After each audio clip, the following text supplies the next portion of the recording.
पंचकुला या रायपुर रानी के राजन शर्मा ने किया नाम रोशन। 23 वर्ष की आयु में बड़ा मुकाम।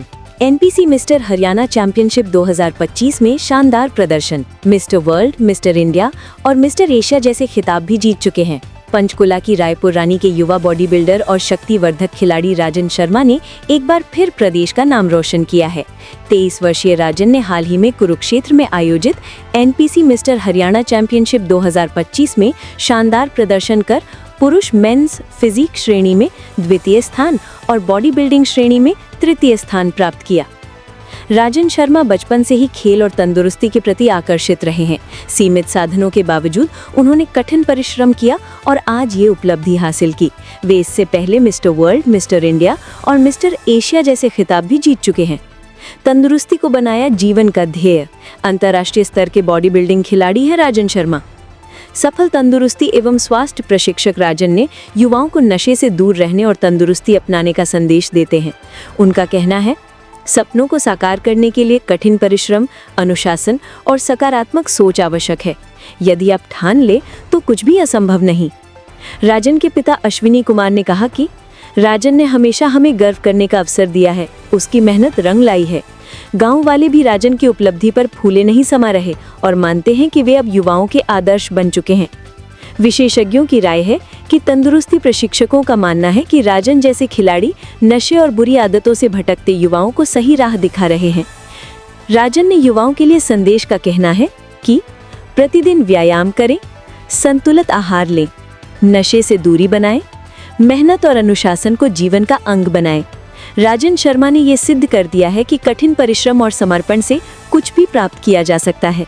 एनपीसी मिस्टर हरियाणा चैंपियनशिप 2025 में उनकी ये उपलब्धि न केवल उनके खेल जीवन का स्वर्णिम अध्याय है, बल्कि हरियाणा की खेल जगत में नई ऊर्जा का संचार करने वाली भी है। क्षेत्र में कंपटीशन हुआ था तो पंचकुला का नाम रोशन हुआ है, तो किस तरह से देखते हैं, कितनी मेहनत और किनकी प्रेरणा लगती है इसमें?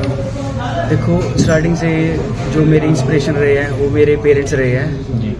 और बहुत ज़्यादा हार्डवर्क लगता है। बॉडी बिल्डिंग एक बहुत टफ स्पोर्ट है और मैं पावर लिफ्टिंग भी करता हूँ नेशनल लेवल और इंटरनेशनल लेवल पे।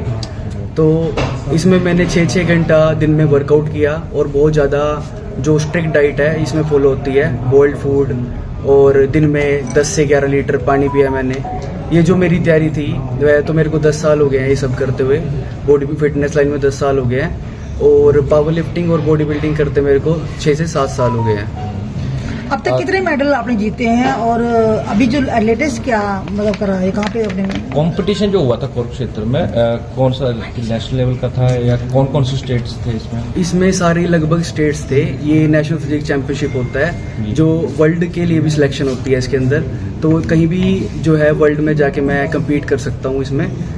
तो इस लेवल पे नेशनल लेवल पे होता है। रंजित जी, आपको शौक कहाँ से जागा है? ये शौक मैंने टीवी पे एक बार एक बॉडी बिल्डर को देखा था और मैं स्टार्टिंग से मेरा इंटरेस्ट स्पोर्ट्स में रहा है। तो पहले मैं क्रिकेट भी खेलता था और एथलेटिक्स में भी रहा हूँ। तो स्टार्टिंग से स्पोर्ट्स में ही हूँ मैं और मेरे को करना था। मैंने शुरू से ठान लिया था कि मेरे को कुछ बड़ा हासिल करना लाइफ में। तो मैंने 10th क्लास में सोच लिया था मेरे को मिस्टर इंडिया की किताब जीतना है। तो मिस्टर इंडिया मैंने लगभग 2-3 साल बाद में जीत चुका था। 19 साल की एज में मैं मिस्टर इंडिया जीत चुका था। आपकी 23 साल की उम्र है, लेकिन जो ट्रॉफी हम देख रहे हैं बहुत सारी जीती हैं। कौन कौन सी चैंपियनशिप थी जो आपके लिए खास रही और आगे क्या सपना क्या है देश के लिए? देखो, सपना तो मेरा यही है कि मैं देश के लिए और हरियाणा के लिए बहुत सारे मेडल्स आगे जीतूं और युवा जो अपने एथलीट्स हैं उनको भी आगे लेके आऊं। और मेरी जो सफलता है वो भी सबसे जो बेहतरीन रही है वो मिस्टर वर्ल्ड 2023 में रहा है, mister India, mister north India many times और 2 टाइम मिस्टर एशिया भी मैंने 2021 और 2023 में जीता है। सबसे पहले जो मेडल जीता था वो कब जीता था, मतलब पहला? मैम, पहला मैंने मेडल 2018 में नेशनल यमुनानगर में हुआ था वो पावर लिफ्टिंग का। उसमें मेरा ब्रोंज मेडल आया था। तो उससे मेरे को काफ़ी कुछ सीखने को मिला था और फिर मैंने ठान लिया था कि मेरे को अब गोल्ड मेडल लेके आना है। यही खेल क्यों चुना आपने? और दूसरा, सरकार से अभी तक कोई मदद मिली है? क्योंकि सरकार खेलों को बहुत प्रोत्साहन देती है, लेकिन एक गेम ऐसा है जो ओलंपिक में भी नहीं जा पाया है, जिसके नेशनल्स के लिए अभी तक समितियां भी नहीं बनी है। कैसे देखते हैं कि इस गेम को आगे बढ़ाने के लिए क्या करना चाहिए? एक साथ जवाब दे देना। सरकार तो आपको पता है सरकार सपोर्ट नहीं करती है, और अदर जो स्पोर्ट्स हैं उनमें भी सरकार योगदान नहीं देती है जब तक आप ओलंपिक लेवल पे या इंटरनेशनल लेवल पे गोल्ड मेडल या मेडल ना लेके आओ। तो मेरे को स्टार्टिंग से सरकार से तो मैंने कोई उम्मीद रखी नहीं। जो एक प्लेयर होता है वो हार्ड वर्क करता है, उसको रास्ते अपने आप मिल जाते हैं। लेकिन मैं सरकार से भी यही अपील करना चाहूँगा, जो मेरे जैसे एथलीट्स हैं उनके लिए कुछ सहयोग करे, या तो इसको गवर्नमेंट जॉब दी जाए। जो मेरे जैसे खिलाड़ी हैं जो हार्ड वर्क करते हैं नेशनल लेवल पे या इंटरनेशनल लेवल के अपने देश के लिए मेडल जीतते हैं, उनको सहयोग करा जाए, या तो उनको जॉब दी जाए या अन्य उनके लिए कोई राशि फिक्स की जाए ताकि वो आगे आ सके और देश के लिए मेडल लेके आ सके।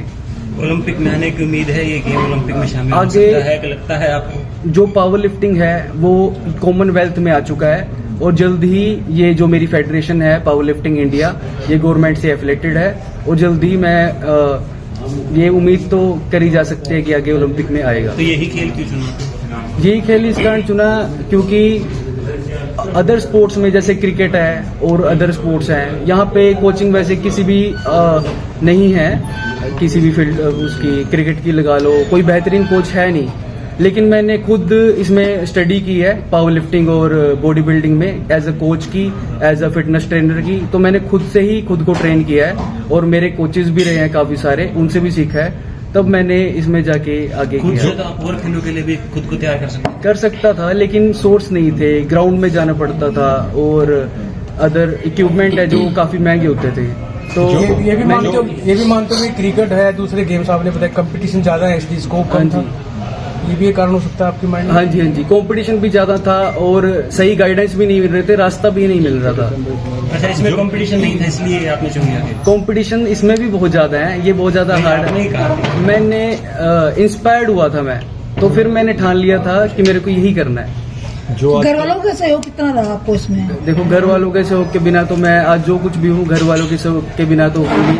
घर वालों ने पूरा सहयोग किया है मेरे को, और मैं यही सबसे जो पेरेंट्स मेरे को देख रहे हैं उनको भी यही कहना चाहूँगा कि अगर स्पोर्ट्स में आपका भी कोई मतलब आना चाहिए, के बच्चे भी आना चाहिए स्पोर्ट्स में, तो उनको रोके मत, उनको सहयोग करें पूरा। जो आजकल के युवा हैं बहुत जल्दी मतलब चाहते हैं कि उनकी बॉडी बन जाए, कोई शॉर्ट तरीका भी अपना लेते हैं, ताकि मतलब इस चीज को आप तरीके कैसे देखते हैं कि ऐसा कोई शॉर्ट तरीका होता है? इसमें एनाबॉलिक स्टेरॉइड्स वगैरह के लिए भी ये बदनाम है गेम, लेकिन मैं मानता हूँ शॉर्टकट तो आप लंबा नहीं चल सकते अगर आप शॉर्टकट लोगे।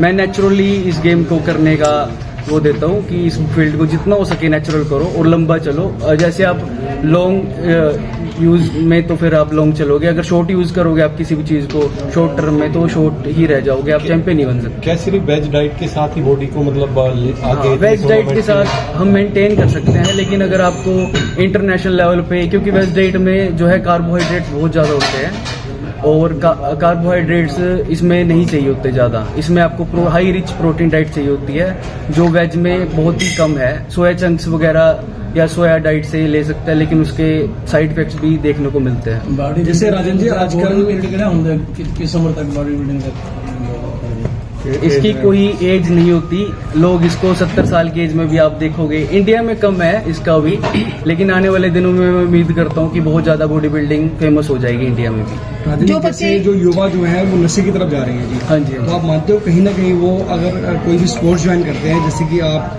जो गेम कर रहे हैं, हाँ जी, कहीं ना कहीं वो इससे बचेंगे नशे से? बिल्कुल बचेंगे जी, क्योंकि ये फील्ड जो है ये फिटनेस की फील्ड है। इसमें ये नहीं है कि आपको कोई गोल होता है कि वो तो सबका अलग गोल होता है कि मेरे को इतनी लिफ्ट उठानी है या बॉडी बिल्डिंग करनी है। क्योंकि मैं दो गेम करता हूँ, एक पावर लिफ्टिंग है और एक बॉडी बिल्डिंग है, और दोनों ही गेम बहुत ही अलग हैं। एक में आपको वजन उठाना होता है जैसे bench press, dead lift, squats, और एक में आपको अपनी बॉडी को पूरा डिफाइन करना होता है, स्टेज पे चढ़ के आपको कट्स दिखाने होते हैं बॉडी के, ये होती है बॉडी बिल्डिंग। तो अगर जिम जाना पड़ेगा उसके लिए तो कहीं ना कहीं आप फिटनेस के लिए बहुत ज्यादा इसमें डेडिकेटेड हो। इसमें डाइट क्यों नहीं हो पाया? इतना पॉपुलर नहीं हो पाया है, इतने और खेल पॉपुलर हो पाए हैं, बड़े बड़े स्टार निकले हैं, मेडल आए हैं, आपके भी मेडल आए हैं, लेकिन पॉपुलर नहीं हो पाए। रजत Popular- दलाल जैसे स्टार निकले थे, वो बिग बॉस के कारण पॉपुलर हो गए, लेकिन हाँ पावर जी। लिफ्टिंग को के कारण पॉपुलर नहीं हुए। क्या कारण मानते हैं इसका? कारण यही मानता हूँ, इसमें पॉलिटिक्स बहुत ज़्यादा है और इतना फेमस इसलिए भी नहीं हो पाया क्योंकि गवर्नमेंट इसमें सहयोग नहीं देती है।